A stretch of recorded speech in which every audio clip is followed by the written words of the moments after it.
夷陵老祖要在云深不知处开课的消息，长了腿似的传遍了修真界。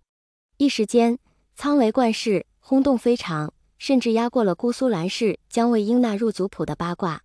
从普通百姓到小门散修，再到大家族，所有人都对姑苏蓝氏向来为人称道的学堂议论纷纷，非议不在少数，对这百年仙府破口大骂，失望至极者亦有之。更有家族宣称跟姑苏蓝氏恩断义绝，再不往来。江湖里人人哀叹，世风日下，姑苏蓝氏不仅包藏罪人，竟然还助纣为虐，放任夷陵老祖蛊惑人心，此番休矣。但不知为何，这一年来云深不知处报考求学的人数竟还翻了一番，和以前一样，对他喊打喊杀，对他做的东西照用不误。不过与外界的揣测有所不同，这个想法并不是魏无羡主动提出的。冬至家燕路未应入族谱，礼成过后，魏无羡整个人都在空中飘着，像又被献舍了一遍似的丢了实感，手脚正发着软呢，蓝曦臣就主动凑了过来，跟魏无羡提出了开课的邀请。短短几日，魏无羡接二连三地遭到姑苏蓝氏的直球攻击，实在是说不清是惊喜还是惊吓，耗尽了毕生修为才绷住一张看似矜持的脸皮。姑苏蓝氏这样的名门望族，允许自家嫡系名士和一个恶名昭昭的男子私定终生，已是仁慈之极。一不怪罪他断了蓝湛的后，二不怪罪他败了韩光君的名，如今居然能允许他入族谱，享受后人祭拜，甚至还要把堪称姑苏蓝氏立世之本的讲学交给他。这已经不是勉强无视或者宽容的范畴了，简直是在潜移默化中把他当成了家人，并且在悉心为他寻一个见容于世的法门。魏无羡来姑苏7年整，自觉族中长老从未看他入眼，也总以为自己害得蓝忘机在族中风评日下，从不奢求蓝家比这种容忍多做什么，却不知自己不仅得了蓝湛的人，有生之年还能得到如此贵重的认可，几乎要被惊得飞升了。长兄兼家主亲自开口邀请，魏无羡自然没有推辞的道理，但他虽一口应下，心里却是忐忑非常。前世的倦狂外强中干，骗不过自己的。那些邪门又危险的术法，纵然自己能骑在刀尖上玩弄黑白，终究不成体系，将之传世会产生多大的后果？一旦有什么差池，或者再遭人暗算构陷，利用污蔑，累得姑苏蓝氏和他一起承担恶果，是不是会像当年乱葬岗上的温氏一样？想到这里，他浑身涌过一阵极寒。魏无羡如何能容忍这种可能性？又何能让姑苏蓝氏愿意承受这样的风险呢？这下他总算领略到姑苏蓝氏那惊世骇俗的胸襟了。细细回想，当年在蓝氏求学时，蓝老头虽然第一次课就盯上了自己，但那些怒骂却颇意味深长。魏无羡说要绝那刽子手生前所杀百人坟墓，激其怨气与之相斗。蓝老头说如何能确保这些怨气为你所用，而非戕害他人？点出的是最核心的矛盾和冲突，而不是谈鬼色变，不分青红皂白的把他骂得一无是处。要知道，他在云梦江氏第一次提出这种想法之后，可是直接被于夫人拿紫电打得3天起不了床。可惜呀，当时少年心性，什么都不往心里去，只顾着埋怨姑苏蓝氏古板扎堆，却没能看出姑苏蓝氏的家教背后其实有这么开阔的胸怀。难怪能养出蓝湛这么好的人。魏无羡心里暖融融的想，被姑苏蓝氏收留的这几年里，安分守己魏无羡将自己前世的手稿整理重编，增补加订，编了洋洋洒洒几十卷轨道，专注塞进了蓝家藏书阁，占了整整2个书架有余。本意其实很简单，只是为了让蓝家不看扁蓝忘机的选择，也给自己挣点名分和口碑，是万万没想到要拿来传世和育人的。但蓝曦臣提出这个也不无道理。魏无羡早20年就在天下面前展露了轨道的强大霸道，练出有自我意识的凶尸温宁，模糊了生死界限，讽刺了修仙正途，自己更是被自己所创现射尽数起死回生。若是开山者不画个是非黑白的界限，放任残存的手稿在世上贻害大方，100年之后只会越发的误人子弟。只不过给小辈开课是不是个好方法，他不知道，也许反而会更误人子弟吧。总之，蓝二夫人很头疼，蓝二的亲都治不好的那种头疼。蓝曦臣身居家主之位多年，从不做异想天开之事，想来这提案也是深思熟虑，跟把他纳入族谱的计划一样，都筹划多年了。对此，由于知情人蓝忘机必不上报，魏无羡又罚了蓝忘机一晚不准咬他。为什么不告诉我呀？魏无羡气哼哼，躺在蓝忘机腿上撒泼。你评评理，蓝二公子，我一个又没带过徒弟又没教过书的人，自己上课都没好好听过几回，再能耐我也不至于那么能耐，翻过年关就能给小辈开课呀。你居然瞒着不告诉我，真是岂有此理，岂有此理啊！蓝忘机轻柔地帮他揉着太阳穴，低下头亲亲他的眉心，没答话。休想色诱我！魏无羡咬着牙绷住一张脸皮，凶巴巴地瞪他，说：为什么瞒着我？蓝忘机无奈地小小叹了口气，我并非提前知情。魏无羡愣了，本来也没有真的生气，气焰顿时消了大半，挠了挠美人的下巴，这样啊，可是大哥为什么不告诉你？蓝忘机摇头，不知。提前告知于你，若是末了家中长学的长老不应，岂非害你多虑？魏无羡见他难得一口气说这么长一串话，一时陶醉非常，半天才反应过来，不对呀，这可是掐着你们家的名誉和命脉大事儿，大哥就这么相信我？我多虑不要紧啊，倒是现在我更虑了呀。蓝忘机逮住他作妖的手，安抚似的捏了捏，无妨。你若不安，开课之事可推迟些时日再提上日程。魏无羡心里松了一口气，难得自家美人说这么多话，还是为了安慰自己。想到这儿，魏无羡心里又得意起来，但面子上还是绷得紧紧的，瞪蓝忘机。哎，你们哥俩真是的，折腾死我得了。不行，我还没消气呢，还是得罚你。蓝忘机平静地看着他，如何罚我？说罢，在他脸颊上轻轻地啄了一下，又低又瓷的声音凑到耳边：阿英。魏无羡浑身炸过一个惊雷，血液从头烫到脚，那张假装严肃的脸算是彻底绷不住了。该死，耍流氓都比不过他蓝二了是不是？魏无羡愤怒地转过脸埋到蓝忘机小腹上，环抱住他的腰，怒不可遏地把腰带撕了个粉碎。到时候你必须得帮我呀，蓝战司。轻点。自然会帮你。魏无羡后来才发现，蓝大哥真是心头雪亮，目光如炬，太了解他们两口子了。虽说早些年就知道泽无君能跟自己沉默寡言、面无表情的弟弟无障碍沟通，但没想到连自己这个加起来没见过几面的恶人都他了解得如此清楚。这事儿一告诉魏无羡，他就没有一晚上不是兴奋到半夜才睡着，第二天早早的又被自己兴奋醒了的，弄得蓝忘机都有点不适应。若是真提前告诉了他，恐怕会更加鸡飞狗跳，整个云深不知处都别睡了。魏无羡做事总有种疯魔般的热情，创轨道时如此，重修金丹时如此，如今亦然。冬至之后有7日休沐，他竟然一天都没闹着蓝忘机出去玩，把自己那几十卷书翻出来细细的检查，动手开始重新编精简版的教材。这么大一堆书不能直接套用，就算是铜版印刷本也能把录版的人抄死喽。再说，这都算是夷陵老祖留给姑苏蓝氏的绝学，交给外人肯定要有所保留的。脑子一开始想这些，他就根本想不起来吃饭和睡觉这些琐事了。蓝忘机看着魏婴趴在案前的身影，隐隐约约想起很多年前的伏魔洞。那时的魏婴笑着调侃说，这里有一个大魔头趴着睡觉，可不是伏魔洞吗？里面脏乱的不像个人住的地方，堆着乱七八糟的小发明、符篆和手稿，墨迹到处都是，衣服到处乱丢。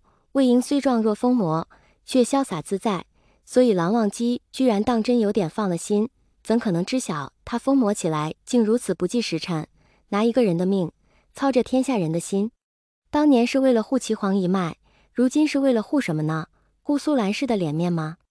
蓝忘机无语，不知道说什么好，只能坐在他旁边陪他一起整理那些稿子。等亥时快到末尾了的时候，魏无羡恍然大悟，自己耽误了蓝忘机休息，这才勉强熄了烛火，磨到床上去。蓝忘机倒并不认为自己被耽误了，其实他挺享受的，这是一种很不寻常的感觉。你懂得他也精通，但他懂得你却无法染指。蓝忘机仔细研读过魏无羡所有的手稿，卷宗也是编一卷读一卷，不完全是出于道理的义务。魏无羡讲事情的方式本身就很有趣，平时瞎扯闲聊的时候有趣，在描述自己的研究成果也是如此。有时候字里行间，当年那个在藏书阁丢纸条的少年跃然纸上，他竟会读得入了迷。只不过那些著述虽然不晦涩，理解起来却有修行之初那种摸不到门道的感觉。灵气与怨气本就是两个极端，魏无羡是剖了金丹才打通了二者的界限，而蓝忘机灵气极盛，如何能有魏无羡轨道的境界？就像如今他的修为魏无羡望尘莫及一样，无论多少次重读，魏无羡身上那种独一无二的灿烂聪明总是力透纸背，穿过生死和时光向他涌来，晃得蓝忘机移不开眼，气了旦夕成昏。只不过这样沉迷工作的魏无羡，确实和平时那个懒懒散散、黏黏糊糊的家伙太不一样了。不仅蓝忘机有些不习惯，连蓝家的小贝也看出了不对劲。司追环忧心忡忡地跑过来问，说寒光君，魏前辈最近怎么了呀？有什么我们可以帮忙的吗？蓝忘机苦着脸摇头，你们如何能帮？好在魏无羡没能废寝忘食太久，因为时间一转眼就到了年关。从前魏无羡无名无分，在姑苏蓝氏藏着掖着，总觉得见的人越少越好，生怕出去丢人。可如今，姑苏蓝氏连卷云纹墨额都刺了，他呆呆地摸着自己墨额尾巴上那个篆体的鹰，还真找不到借口去躲姑苏蓝氏年节的那些繁文缛节。一边是牵肠挂肚的事业，一边是啰嗦冗长的家务，夷陵老祖头一次感受到了这种富有戏剧性的成功人士的疲惫。姑苏蓝氏喜静，一家人都喜欢板着脸孔，亲密喜悦都表现得很淡。魏无羡经常想，是不是他们都有蓝曦臣读蓝忘机心思的那种本事？明明看起来这么淡漠的一家人，心里埋着的深情又不说出口，怎么就能互相明白呢？连年节这种日子都过得安静端庄的，小孩子都规规矩矩的坐着不出去玩，太没意思了。虽说魏无羡非常想把这一个个粉嘟嘟的小娃娃都拖出去土嗨一顿，但毕竟身份还有些尴尬，只能暂且咬牙忍着，自己憋得五内俱焚。最可恶的是，省去了有趣的部分不说，敦亲四祖记住其年这些无聊沉重的事情却格外冗长。从腊月23熬到正月15，等魏无羡终于快要熬到能光明正大地下山透口气的时候，已经口吐浑烟，苦得快要原地飞升了。怎么这个年过得跟新过门的媳妇似的？魏无羡瘫在榻上自暴自弃，认真算起来，我都入赘他们家7、8年了，今年又来受一次这个罪，真是岂有此理，岂有此理啊！哎，苦也！老祖连睡眠都带着一丝自闭的味道。魏无羡整个年节都在跟蓝忘机讲，你们家，哦不，咱们家这个不让下山的节也太没意思了。正月15他无论如何也要把蓝忘机拖到彩衣镇去，最后一天的庙会绝对不能错过。蓝忘机见他闷得难受，也应了。魏婴，临时便起床了的蓝忘机晃他肩膀，醒醒，辰时了。魏无羡置若罔闻，既没像前段时间打了鸡血那样跳起床，也没像以前那样拉着蓝忘机一顿胡亲，只是听不清的闷哼了一声，脑袋继续沉沉地粘在枕头上。说好的，下山。蓝忘机知道他这段日子困得很了，但若真放任他睡过去，醒来又该遗憾半天。他也拿不出别的法子，只能凑过去接着唤他，手指碰到他脸颊才觉出不对，烫。魏婴，蓝忘机心里一紧，用掌根贴在他额头上，确实烫。也许是昨夜什么时候着了凉，也许更早些。他这副肉身再怎么将养也比不上前世的强健，这10来天又如此憋屈折腾，要找出染上风寒的理由可就难了。魏无羡被唤得半醒，睁开眼睛迷蒙地看了他一眼，一晃脑袋，晕得眼冒金星，顿时心下了然，沮丧地摔回枕头上。这下好吗？倒霉催的。夷陵老祖委委屈屈地抓住准备起身去煎药的寒光君，蓝湛别走。蓝忘机叹了口气，真不知道该说魏婴最近运气不好还是怎么，竟撞到这种不顺心的事。看着道侣脸上还仔气的沮丧，他心里也软得一塌糊涂，伸手抚摸他泛着微青的眼底，拿出平生最温柔的语气说，别闹。魏无羡反抗无果，下场很惨烈。魏无羡被按着吃了点白粥，又被灌了一碗苦得令人窒息的药。只觉得自己的灵魂都要被苦得飞出去了。蓝忘机看他一双不怎么清醒的眼睛空洞涣散，几乎完全没了神采，心里噼里啪啦一阵抽痛，拿雪白的手帕把他唇角的药汁擦去，俯下身缠绵悱恻地亲了他好一会儿。别再露出那种眼神了，怎么老是走，不许走。魏无羡仿佛感觉蓝忘机又要起身似的，勾着他的脖子不放，脑子里一团浆糊，顺嘴胡说八道。二哥哥，你不打算轰轰你可怜的羡羡吗？蓝忘机本就跟兄长请了辞，无论如何这一整天都是要腾出来陪他的，如何有离开这一说？他干脆合衣在他身边躺下，轻柔地拥住魏无羡烧得酸痛的身体，用手轻轻梳着他的发根。魏无羡渐渐品出了几分安心的滋味，闻着蓝湛身上常有的那股淡淡的冷香，心里勉力绷着的弦这才一点点松开，还来不及想明白自己刚刚在忧心什么，一时便昏昏沉沉陷入了一派迷蒙。蓝忘机让他后颈枕着自己小臂，看着道里隐隐蹙着的眉心，心里也知道他很久都没能安稳地睡过一觉了。魏无羡原本就并不像他总试图展现的那样乐天派，万事不留心，走过一趟民间之后，更是染了许多阴森鬼气，凭空就听得到阴灵哭嚎。倘若悄悄撞见他独处，便能在那沉静间感到他并没有展现给蓝忘机看的那么活泼快乐。死过一遭，他其实从未走出过死国的阴霾，业报未尽不可入轮回，但没轮到喝孟婆汤忘尽前尘，就被强行拉回了人间，并非生魂却霸占活体。冥官可是有理由收他回去伏法的，拖到如今，不知是默许还是捉弄。蓝家先祖为僧人，后代人人通佛理，蓝忘机能够想象逆着天道生活是多么辛苦的事情。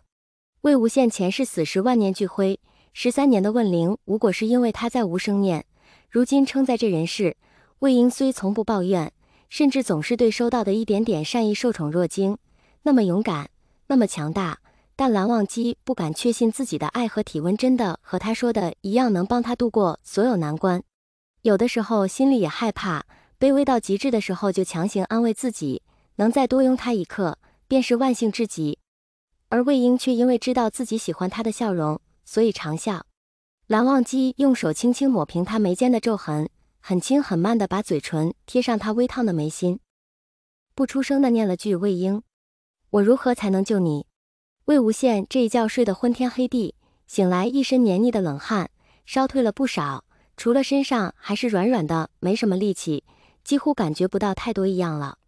竟是门窗皆闭，窗纸部分上着暗帘，炉火不时烧得噼啪一声，室内温暖又昏暗。蓝忘机靠坐在他身边，就着昏暗的天光慢慢翻看着魏无羡新修的鬼学教材，悠然又令人安心。原来醒来身边有人守着是如此令人开心的一件事，他暖融融地想。蓝忘机见他醒了，也不咋呼，像是知道他此时会醒似的，起身倒了杯温热微烫的茶水给他。几时了？魏无羡哑着嗓子问，小声咳了咳。50末。哦，魏无羡拿掌根揉了揉太阳穴，突然反应过来，自己这岂不是一口气都睡到下午了？50？我睡了那么久。蓝忘机表情淡淡的，把一旁小炉上一直温着的粥端过来，递给他。魏无羡很讨厌白粥，和金陵在一城的吐槽如出一辙，粥有什么好吃的，清汤寡水。虽说蓝家不会丧心病狂的往粥里加些苦药材，用的米也是极好的新米，但白粥就是白粥，总归是提不起兴致来。但有什么办法呢？谁让他病得这么不是时候？魏无羡样样的接过碗，正准备把这当药一样一口闷，但被高烧弄得几乎熄灭的嗅觉突然捕捉到了一丝香气，不由得多看了几眼。咦，这是？他噙了一小口，温软的米汁带着淡淡的咸香，唤醒了他清苦的舌根许久都没感受到的食欲。他齐了一阵，再抿一口，清白浓稠的米汤虽不见杂质，却能品出一点葱和姜的余味，米粒中夹着细细的肉糜，不仔细看都很难察觉。魏无羡猛猛地看了蓝忘机一眼，美人神色如常，但他还是捕捉到了一丝的羞涩，顿时心生狂喜。说什么君子远庖厨，蓝忘机似乎从来就没在意过那些没用的教诲，就像对他的爱从来不因为性别甚至生死而有所阻碍一样。他心里暖得很，恋恋不舍地把粥乖乖吃完了。魏无羡并没有见过蓝忘机下厨的样子，但他能想象，脱下雪白的外套，用布袋把广袖扎一下，那双拿剑稳如泰山、持琴自在欣然的手逮着食材和菜刀，一脸严肃，态度严谨的有几分偏执。不过倒也不一定，魏无羡神游天外。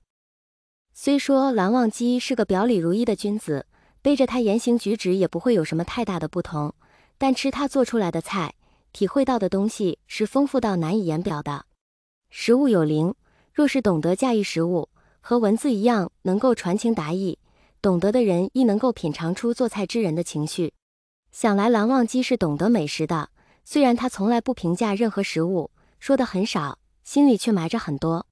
有时去一个地方游玩，吃过一次难得的美食，蓝忘机看着不在意，回来若有闲心，却能把那佳肴复制给魏无羡，精髓能保住80%，常常能惊得夷陵老祖哭天抢地，要为他当牛做马。他下厨的次数不多，做的菜也不多，但没有一次不是充沛着滔滔的情感。就像这碗看起来寡淡无味，实则一贴浓郁的肉蜜粥。魏无羡是辣，到底偏好味道浓郁的食物，要加入葱姜的味道，却不让葱姜本体出现败了病人的胃口。不知是用淡盐水萃取出味道，还是先加进去煮烂再滤出残渣，总之是费了苦心的。肉糜要弄得很细，下锅前用手捏碎才不会起块。一想到蓝忘机会为了他做这些，魏无羡简直有种想把心剖出来送他的冲动。蓝湛，魏无羡想说点什么，但昏昏沉沉的脑子一时词穷，竟不知道怎么开口，最后憋出一句超幼稚的“好好吃哦”。蓝忘机抿着嘴唇，很浅的笑了一下，光线暗了些看不清，等魏无羡蹦到他面前去确认的时候，只剩下一点朦胧的笑意挂在他脸上了。用不着夸得天花乱坠，这4个字是对我的最高评价。饶是他金丹已成，身体比从前健硕，到底还是要1天才能彻底退掉病气。魏无羡样样的赖在蓝忘机身上，自己眼底胀痛看不进去书，干什么都没力气，就只能拉着道侣胡说八道，聊以自慰。蓝忘机知他闷得浑身不自在，就任他小孩子似的各种撒泼。蓝湛，我想听你弹琴。魏无羡枕在他腿上说，尾音拖得黏黏的。蓝忘机低头看他，为何？好听。他眨巴着一双含情的桃花眼。他们这类通晓音律之人，音乐对他们而言不仅仅是旋律和娱乐，常常是有含义的。鬼神邪祟听得懂魏无羡的鬼笛，阴灵死魂听得懂蓝忘机的琴音。音律常常只是用来沟通、攻击或是治疗，失了最初的朴实之美。就算是那首蓝忘机信手编就的望线，用琴语译出来，每一句也都是有含义的。魏无羡弄了把学徒的琴，自己摸着谱子学琴语，这些年渐渐的也懂了不少。这下每次听蓝忘机弹琴都乐不可支。蓝忘机的表情很少，也不喜欢说话，但他的文字、烹饪、琴声某种程度上却是滔滔不绝的，当然也只有魏无羡一个人听得明白。好吧，也许蓝曦臣也行。他作弊。蓝忘机看他眼睛冒光，叹息一声，在心里对忘机琴说了句得罪，把他随便的搁在膝上。魏无羡粘在他腿上枕着，盯着他漂亮修长的手，心里特别的飘飘然。几个音蹦出来，魏无羡苦笑一声，从他身上爬起来，好好好，我不压着你了，弹吧。魏无羡点点头，乖乖坐好。魏无羡愣了一下，伸手过去，就着他的手弹了几个音。蓝忘机抬起头静静地看了他一眼，忍无可忍似的把他扑倒在床上，狠狠亲了个头晕眼花。我也爱你。